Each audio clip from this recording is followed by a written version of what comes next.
Hello दोस्तों, आज हम आपको बताएंगे श्री कृष्ण और सुदामा की सच्ची मित्रता के बारे में। हालांकि वर्तमान समय में फ्रेंडशिप यानी मित्रता को बहुत अहमियत दिया जाता है, क्या आपको पता है कि यह मित्रता दिवस कब से मनाया जाता है? आज के युवा दोस्ती को बहुत अहमियत देते हैं। माता पिता और गुरु के अलावा दोस्ती का रिश्ता भी बहुत खास होता है। दोस्त सुख दुख में आपका साथ देते हैं और अच्छे और बुरे के बारे में दोस्त बेहतर सलाह देते हैं। हालांकि दोस्ती भारतीय परंपरा में नई बात नहीं है। भारत में सच्ची मित्रता की कहानी सदियों पुरानी है, जिनका जिक्र पुराणों में मिलता है। दोस्ती का जिक्र आता है तो उदाहरण भगवान श्री कृष्ण और सुदामा का दिया जाता है। श्री कृष्ण एक राजा थे और सुदामा एक गरीब ब्राह्मण। फिर भी कृष्ण और सुदामा की दोस्ती एक मिसाल है। श्री कृष्ण और सुदामा की दोस्ती के कई किस्से आपने सुने होंगे। जैसे गरीब सुदामा कृष्ण से मिलने उनके महल पहुंचे थे तो वह भगवान कृष्ण के लिए महज 3 मुट्ठी चावल लेकर गए थे। प्रभु श्री कृष्ण ने दोस्त के लाए चावलों को खुशी खुशी ग्रहण किया और उन्हें पूरी सृष्टि देने को तैयार हो गए। एक राजा होते हुए भी श्री कृष्ण सुदामा को अपने महल लाए, खुद उनके पैर धोए। सुदामा के पैरों में चुभे कांटों को देख रोने लगे। ये सारी कहानियां बचपन से बच्चों को दादी नानी सुनाती आ रही हैं। पुराणों में इन कहानियों को सच बताया गया है। लेकिन क्या आपको पता है कि नटखट नंद गोपाल की दोस्ती एक साधारण से ब्राह्मण बालक सुदामा से कैसे हो गई? कृष्ण और सुदामा की पहली बार कब और कहाँ मुलाकात हुई? श्री कृष्ण और सुदामा की पहली मुलाकात कैसे हुई? बालपन में कन्हैया को दीक्षा दिलाने के लिए माता यशोदा और बाबा नंद ऋषि के आश्रम में छोड़ आए थे। जब कान्हा शिक्षा ग्रहण करने के लिए आश्रम आए तो उनकी मुलाकात सुदामा से हुई।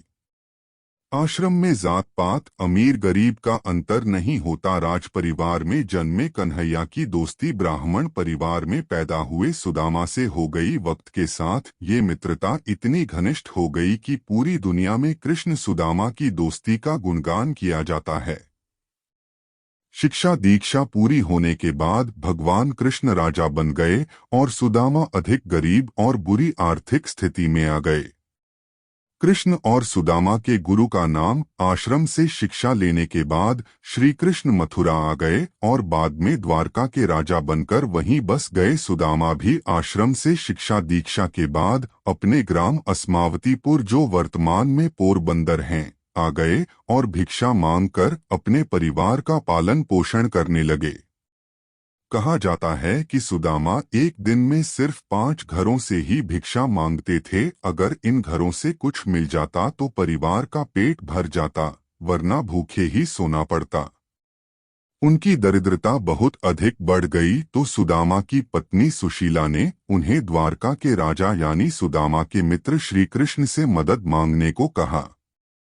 पहले तो सुदामा ने मना किया, लेकिन बाद में पत्नी की बात मानकर वह द्वारका की ओर चल पड़े। सुदामा इस बात को लेकर चिंतित थे कि जब सालों बाद वह अपने बाल सखा से मिलेंगे तो कन्हैया को भेंट में देने के लिए उनके पास कुछ भी न होगा।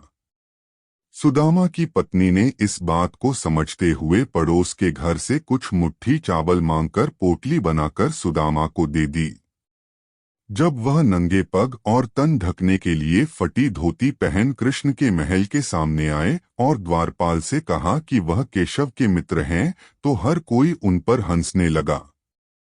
श्री कृष्ण के लिए सुदामा की भेंट। लेकिन सुदामा ने द्वारपाल से श्री कृष्ण के समक्ष उनका संदेश ले जाने की विनती की। जब द्वारपाल महाराज कृष्ण के पास पहुंचा और सारी बात बताई तो भगवान एक पल में समझ गए कि उनके बचपन का मित्र उनसे मिलने आया है।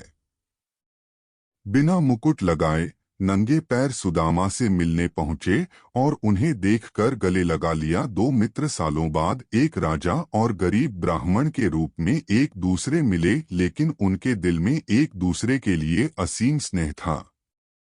कृष्ण सुदामा को अपने महल ले गए और उनके पैरों को खुद अपने हाथों से धोने लगे। नंगे पैर होने के कारण सुदामा के पैरों में कांटे चुभे थे। भगवान श्री कृष्ण ये देख रोने लगे। फिर कन्हैया ने अपने बाल सखा से पूछा कि मेरे लिए क्या भेंट लाए हो, तो पहले सुदामा ने संकोच किया कि एक राजा को कुछ मुट्ठी चावल किस मुंह से दें। लेकिन कृष्ण के हठ करने पर उन्होंने चावल की पोटली कान्हा को पकड़ा दी। यशोदानंदन ने भी उन कच्चे चावलों को बड़े स्वाद के साथ खाया, जैसे उससे बेहतर कोई चीज ना हो। वीडियो अगर अच्छी लगी तो लाइक करें और कमेंट बॉक्स में जय श्री कृष्णा लिखें।